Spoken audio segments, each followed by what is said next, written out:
बन के चले दोनों भैया ओ नहीं समझावा है मैया।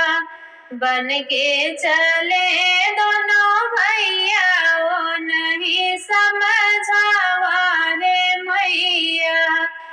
के कबीना मोरी सुनी अयोध्या के कबीना मोरी सुनी अयोध्या के कबीना जाऊ भैया ओ नहीं समझावा है मैया।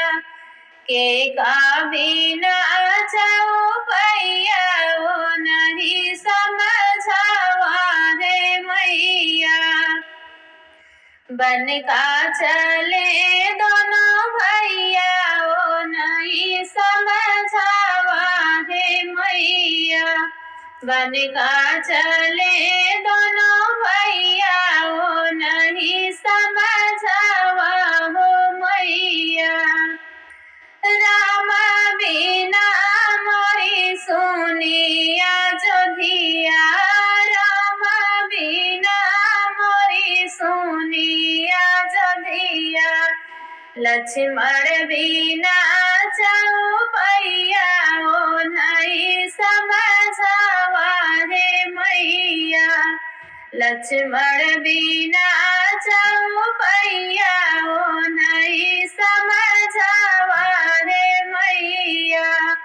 बन का चले दोनों भैया ओ नहीं समझावा है मैया।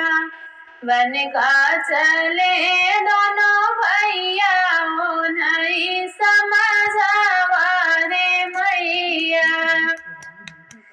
के कबीना मोरी सुनी रसोइया के कबीना मोरी सुनी रसोइया के कबीना अंगनैया ओ नहीं समझावा है मैया।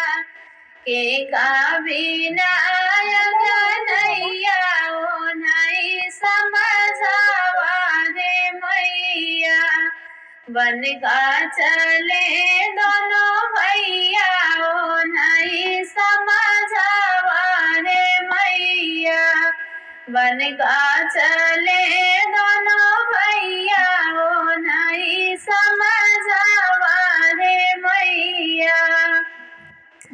सीता बिना मोरी सोनी रसोइया सीता बिना मोरी सोनी रसोइया। लालन बिना अंगनैया ओ नहीं समझावा है मैया। लालन बिना अंगनैया ओ नहीं समझावा है मैया। बन का चले दोनों भैया ओ नहीं समझावा है मैया। बन का चले दोनों भैया ओ नहीं समझावा है मैया। आई राम जी भरी हैया अयोध्या आई है जेरा माता भरी हैया अयोध्या। लक्ष्मण बैठे जाऊ भैया ओ नहीं समझावा है मैया। लक्ष्मण बैठे जाऊ भैया ओ नहीं समझावा है मैया। बन का चले दोनों भैया ओ नहीं समझावा है मैया। बन का चले दोनों भैया ओ नहीं समझावा है मैया। आई सीता त भरी है रसोइया आई सीता त भरी है रसोइया। लालन खेलई अंगनैया ओ नहीं तनी समझावा हे मैया लालन खेलई